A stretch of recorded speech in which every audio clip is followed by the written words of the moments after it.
And shifting focus to West Asia, Jordan is hosting a meeting of foreign ministers to discuss support for Syria after the fall of Bashar al-Assad, while Turkey will reopen its embassy in the country after a 12-year closure. Russia is pulling back its military from the front lines in northern Syria.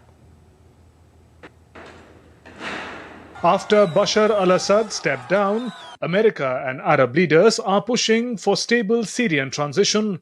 Jordan's King Abdullah II met the top diplomats from 8 Arab countries in the Jordanian Red Sea port of Aqaba to discuss a peaceful transition in Syria, which was backed by the UN and the Arab League, following which the United States and regional diplomats have urged the new Syrian rulers to restore order for minorities in the country.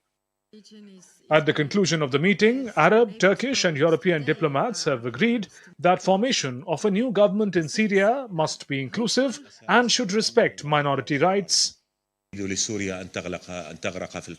What matters is inclusivity in implementing the resolution, no exclusion or marginalization, so that all Syrians feel that this historical moment for all of them. Stability in the region is very important because our neighbors' problems today are our problems tomorrow. And therefore, I'm very glad that we had this meeting together with the international actors as well as the regional actors.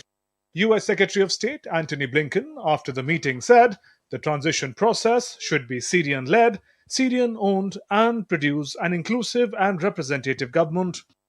We agreed that the transition process should be Syrian-led and Syrian-owned and produce an inclusive and representative government.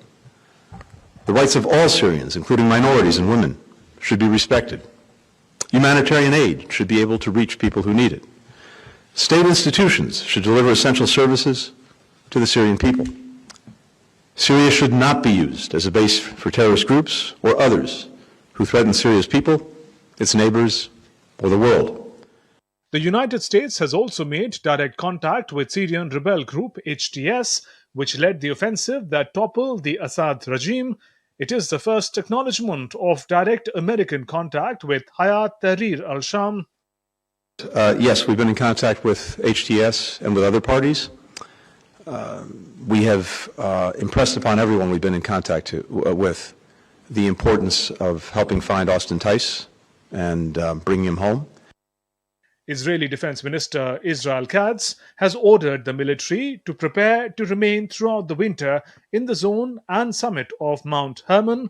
Israel Army Chief Herzi Halevi has visited troops operating in the UN-patrolled buffer zone that separates the Golan Heights from Syria. Meanwhile, Russia is pulling back its military from the front lines in northern Syria, but is not leaving its 2 main bases in the country after the fall of President Assad. Bureau Report, DD India.